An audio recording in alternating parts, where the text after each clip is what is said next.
Well, the new title sponsor for 2012 is Monster Energy, and we're very excited to have them on board. You know, their commitment to Supercross over the last few years, obviously having a race team and the resources they have in Australia to really support and help promote the championship is something we're very excited about. Well, we've got some great international brands, and Tag Heuer have come on board. The winner of the Pro Open will receive a lovely Tag Heuer watch.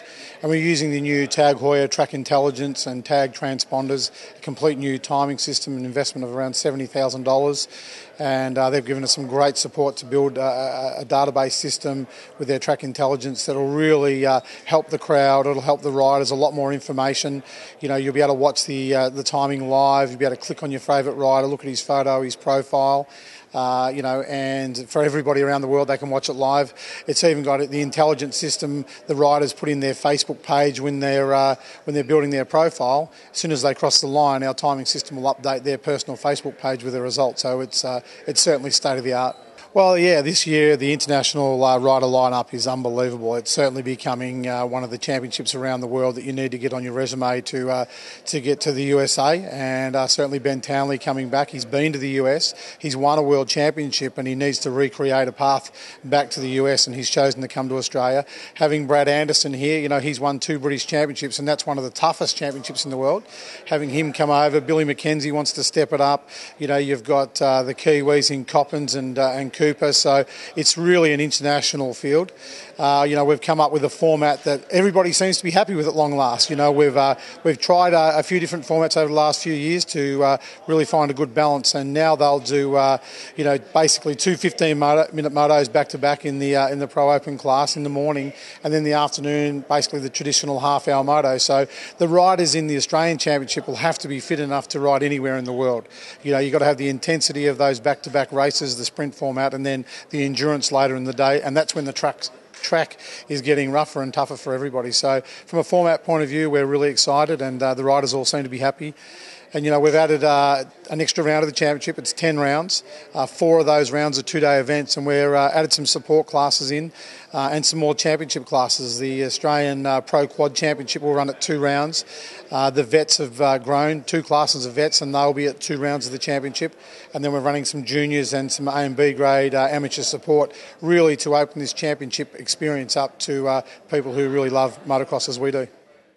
Yeah, I mean, we're excited, you know. I mean, with, you know, I would say sort of mixed reviews on last year with Supercross. I mean, we had bad weather, we had a few ups and downs. We've been working closely with Kevin, and, you know, I think we've come up with a good relationship, and where we want to take the sport, where Kevin wants to take the sport. And look, it's our heritage, it's what we do, and we're excited, really excited to be aboard the MX Nationals this year.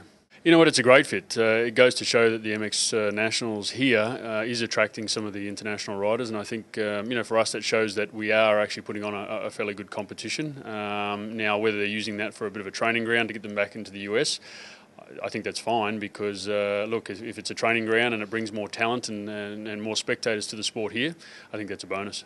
Yeah, I mean, you know, look, to get your bang for your buck, you definitely need to have a team, and that's what we do. Now, to sponsor the MX Nationals, I think, is to take the MX Nationals hopefully to another level. I know Kevin does a good job, but I think with our little flavour on it as well, we'll definitely get in there. Look, yeah, we have Billy and obviously Jay in there is in the 450 class, which I think, you know, they've definitely got a battle on their hands with, you know, with the Carlton boys, and you know, I think it's going to be an interesting year this year. But you know, I'm really looking forward to the first round. I think it's going to be, you know, spectacular, and I think it'll go around, you know, Facebook, Twitter, whatever it is, from a social, you know, aspect, and people will be generally excited to get to these events.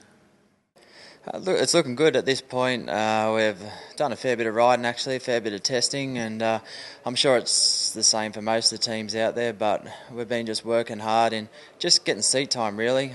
Spent 4 years on the same bike, and having the new Kawasaki underneath me, the 2012 model, is just an awesome bike. So, you know, we've switched up a few sponsors, and, you know, from handlebars down through to Dunlop tyres, and it's all good. They're all things that I'm familiar with, and the whole package is really starting to come together, and it's coming together at the right time. Yeah, well, it's going to be tough. Last year I got the championship at the last race, and it was through a Josh Coppins mistake.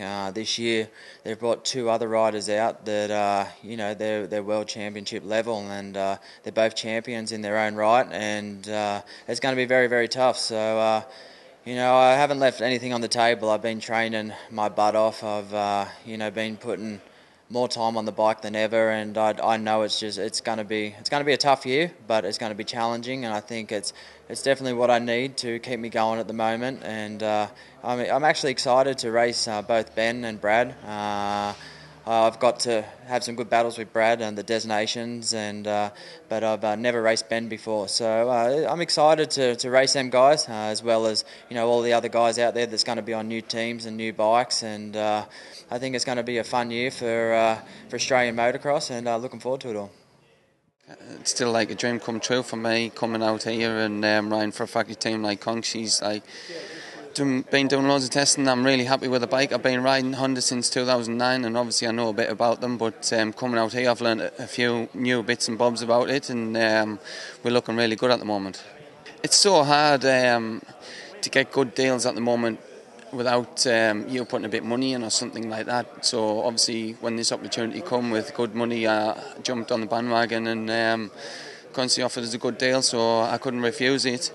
Obviously, I got offered a good deal in England to do the British Games because I was champion, but I couldn't refuse this deal to give it a good year shot, see how I end up. And I never know what will happen for next year. If Congshi's on about maybe offering us another deal for next year, but I said I'll just see how this year rolls, and we'll go from there.